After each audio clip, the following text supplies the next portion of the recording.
Hey guys, welcome back to the channel. I got a quick little update here on the Pioneer 3 cab that we're working on from Ranger Detail Technologies. So if you're new to the channel or you haven't been on for a while, this is a cab only kit that is available through Ranger on their website. They have a website, they're on Facebook, all kinds of ways to get a hold of them. But a couple things I've been working on. I'm pretty happy with the stance we have on it now, and my gapping up here between the bed and the engine cover. I think what I'm going to do at final assembly, when I get it ready to glue together, I will put some probably 35 thousandths round stock around this, all the way around it, to cover up like that little gap I have right here. I think I got a little one over here as well. Well, yeah, a little bit down here, to make it seem like a gasket. We'll paint it, rubber black or something. But here's some of the things I've done to it this week. I've added a couple emergency lights here on the front. We've got our holes drilled for the spotlights. We've made a couple air horns for it. And we've made mirrors for it as well. So, and then as you can see on the inside, the interior is starting to take shape. So if you give me a hot second, I will start taking some of this stuff off and show you guys how I go about doing it. Now these are just kind of sitting in there. They're not ready for action yet. But the side lights right here, if I can grab a hold of this, I've actually got them pinned. I've got a piece of 35 thousandths rod in that, and I drilled a corresponding hole so that they slide right back into place there. And it's a pretty snug fit, but once we get some glue on that, I don't think we'll have a problem with those breaking off. Those are just drilled into the kit piece.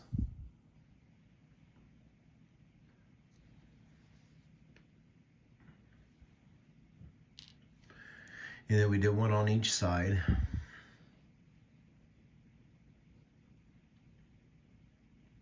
Just like that. The horns are not set in stone right. I don't think I don't have this one. I don't have the mounting points drilled out correctly. I have to take one of them off and move it forward a little bit, but that's just the front face from the AMT kit, and then some styrene tubing for this area and the back as well. I just kind of rounded it off. But we've got both of those pinned on there, ready to go.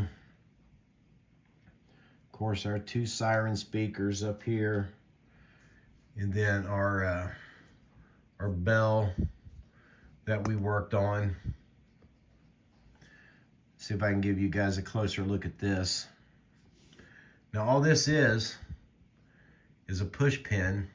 This has to be cut off a little bit, but I drill a hole into the top of the bumper for that to go in. We'll just put a dab of super glue on it when we go for final assembly. But this is a metal bell. This is, like I said, top of a push pin. Let me get, excuse my arm there. Try to explain this to you guys how I did this.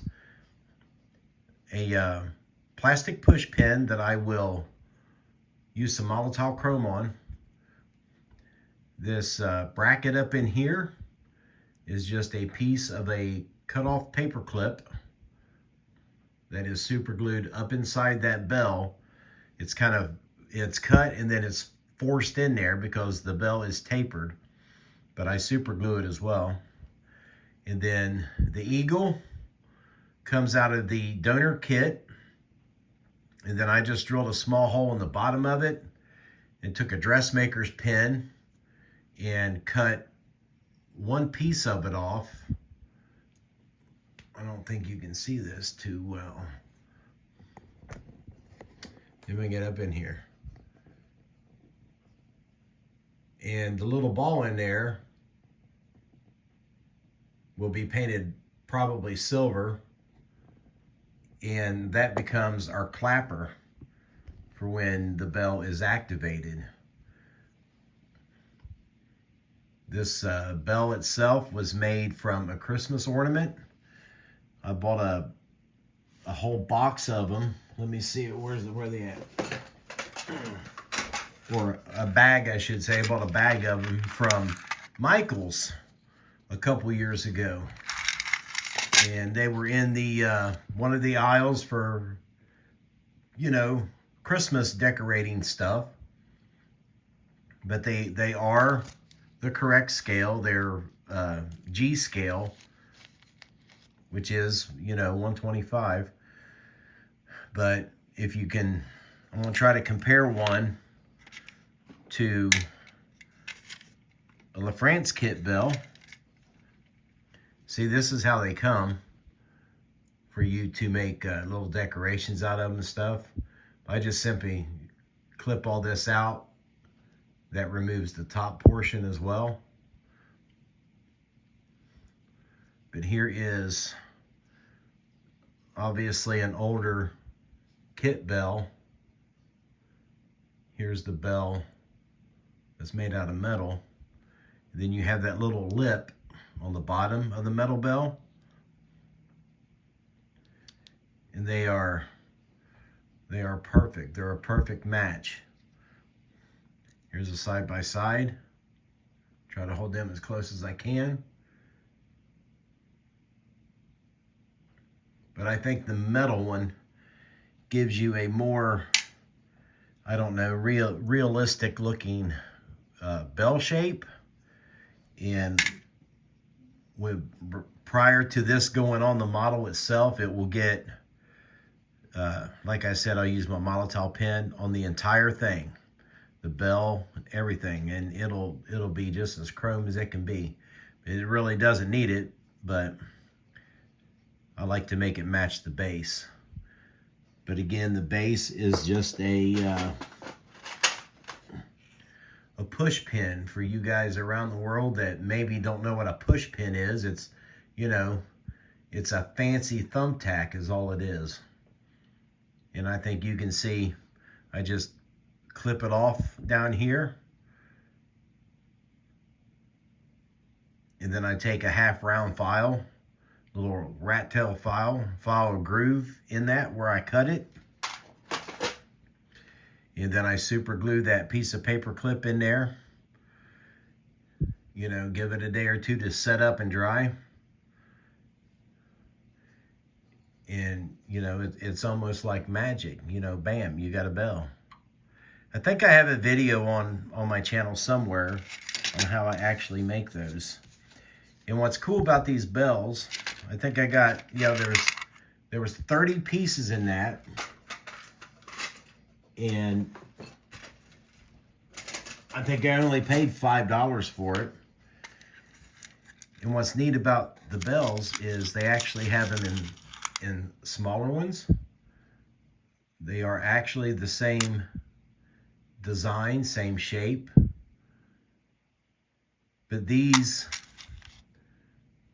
would work really excellent on like a car, a vehicle. If you're making a vintage fire chief car, you know, they would have bells on them, but they would not be as big as the ones on the trucks. So keep that in mind. I make them the same way, but I have two different styles of metal bells. And then of course our 3D printed cue here that I need to try to get some more, get a hold of my friend, get some more of those made. What are we doing here? Taking the rest of this apart. But my mirrors, that's just simply some styrene tubing, or rod I should say, and a piece of flat styrene for the mirror. We'll get those painted up and detailed. I made little mounting joints here. Then those will, obviously those will get glued in, but I just bent that styrene rod over a candle and trimmed it to fit, and we stuck it right in there. So let's remove our cab. And I don't have my my rear wheels glued in yet, which I'm thinking I'll do here fairly soon. But one thing I did on this rear body is, you know how I had issues with it moving? Well, I decided to make myself a little location clip for it. And all I did, if we can zoom in here, is I just glued a piece of plastic right here that was scrap. And now when I stick this on here,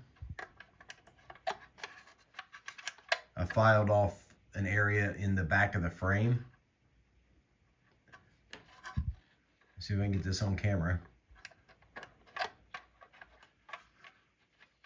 And it clips right on there. And that doesn't move front or backwards. That locks me into place. I still have a little side to side, but I need that for, you know, locating, make sure the cab is straight with the body. But as far as front and back, that locks in my wheel locations and my wheel wells, so that I am ensured that every time I put them in there, we are located damn near perfect on each one, and it keeps them together with the body and the cab. So we have no more movement front to back on that. It's locked into place, and that's just made out of a simple piece of scrap. So again, never throw your styrene away. So that is that part. Now the interior still comes out. I made some adjustments on this. I swayed off of the instructions that Tim had laid out, but I just glued everything to this center wall, and then I removed the top of it, which I will add a piece into this after, up inside here, after I'm done and it's ready to go. But this is all just simply hand painted.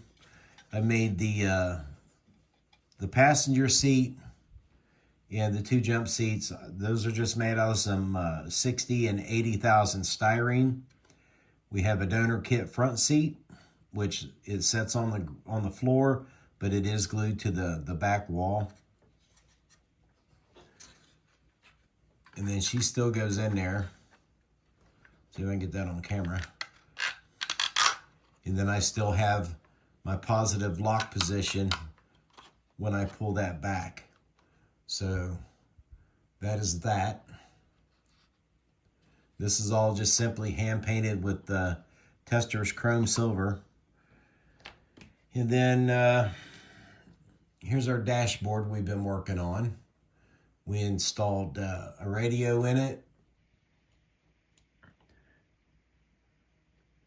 Just some hand-painted details on there. But one thing I did do to the back of it, this is, the dashboard itself is a complete resin piece that Tim provides in the kit. Well, I wanted to make sure I never had no issues with things falling apart in the future. So I sanded the back of it really nice and flat, and then I super glued and I put some epoxy on the back of it, and then I put a piece of 40,000 styrene on the back of it. I sanded it to shape, I painted it. Now I have styrene to styrene inside this, inside the cab. So when I go to glue this in, I will have, you know, a lot of good styrene glue on that, and it will go fantastic on the inside of the cab because it's all styrene. And I think that'll be a much better connection instead of trying to super glue that into place. I will pull this rod out. It's not even glued in there. It is just shoved in there. You'll never see that when it's in the model anyway. But that's so I can hold it and work on it and paint it. But I think now we're working on the rear support here that goes on the bed. And again, another little trick, the lights that I'm making for the back of it, those two right there, those are made also from push pins. What I do with them is the question. Here they are. So I found these.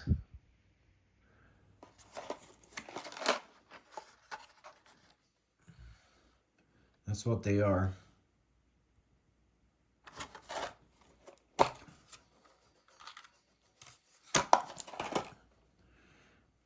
I take a razor saw. I saw this off right back here, straight down.